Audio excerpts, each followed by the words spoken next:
Assalamualaikum warahmatullahi wabarakatuh.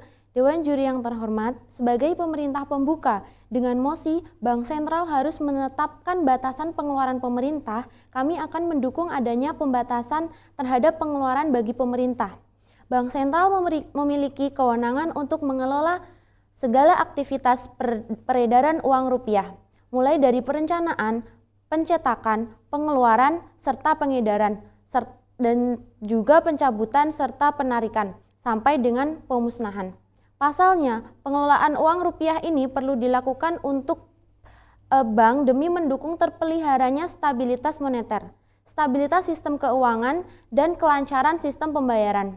Pengelolaan uang rupiah yang dilakukan oleh bank dimaksudkan untuk menjamin tersedianya uang rupiah yang layak edar, denominasi sesuai, tepat waktu, sesuai kebutuhan masyarakat, serta aman dari upaya pemalsuan dengan tetap mengedepankan efisiensi dan kepentingan nasional. Dalam mosi kali ini, kami akan memperdebatkan mengapa Bank Sentral perlu menetapkan batasan pengeluaran bagi pemerintah. Saya sebagai pemerintah pembuka, hal ini dirasa sangat penting karena dilihat dari tujuan Bank Sentral itu sendiri adalah untuk mencapai dan memelihara kestabilan rupiah. Maka pembatasan terhadap peredarannya supaya tetap stabil perlu dilakukan, bukan? Dewan Juri yang terhormat, berkaca dari tujuan tersebut, pemerintah pembuka memiliki beberapa poin argumentasi mengapa Bank Sentral perlu melakukan pembatasan pengeluaran. Poin yang pertama yaitu pembatasan perlu dilakukan untuk menekan laju inflasi.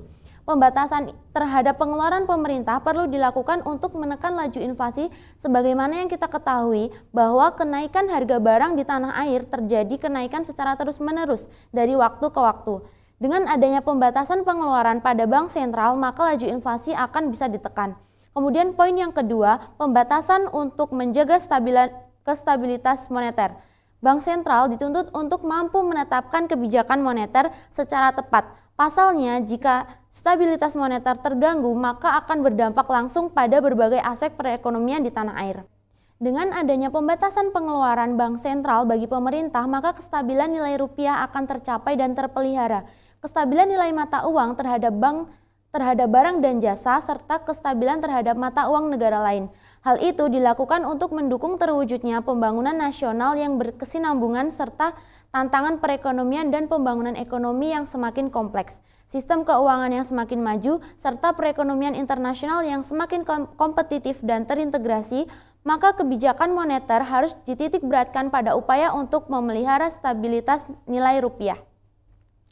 Pasalnya, untuk mewujudkan perekonomian yang kukuh tersebut perlu dilakukan penyesuaian berbagai kebijakan ekonomi dan moneter. Mengapa kebijakan moneter itu perlu dilakukan? Kita ketahui bersama bahwasanya kebijakan moneter itu salah satu kebijakan yang penting dari kebijakan pembangunan ekonomi nasional. Maka harus lebih diarahkan kepada upaya untuk menciptakan dan menjaga stabilitas moneter. Bukankah selama ini perencanaan dan penetapan kebijakan moneter dilakukan oleh Dewan Moneter, sementara status dan peranan Bank Sentral adalah membantu pemerintah dan melaksanakan kebijakan moneter yang disusun dan ditetapkan oleh Dewan Moneter. Dewan Juri yang terhormat, tentunya Bank Sentral mempunyai satu tujuan, yaitu mencapai dan memelihara kestabilan nilai rupiah. Kestabilan nilai rupiah dan nilai tukar yang wajar merupakan sebagian dari persyaratan bagi tercapainya pertumbuhan ekonomi yang berkesinambungan yang pada gilirannya akan meningkatkan kesejahteraan rakyat. Kita ketahui bersama bahwa reorientasi sasaran Bank Sentral tersebut merupakan bagian dari kebijakan pemulihan dan reformasi perekonomian untuk keluar dari krisis ekonomi yang tengah melanda Indonesia. Hal itu sekaligus meletakkan landasan yang kukuh bagi pelakunya dan pengembangan perekonomian Indonesia di tengah-tengah perekonomian dunia yang semakin kompetitif dan terintegrasi. Sebaliknya, kegagalan untuk memelihara kestabilan nilai rupiah seperti tercermin pada kenaikan harga-harga dapat merugikan karena berakibat menurunkan pendapatan real masyarakat dan melemahkan daya saing perekonomian nasional dalam kancah perekonomian dunia. Oleh karena itu, sebagai pemerintah pembuka mendukung adanya pembatasan pengeluaran pemerintah dalam kebijakan Bank Sentral. Terima kasih.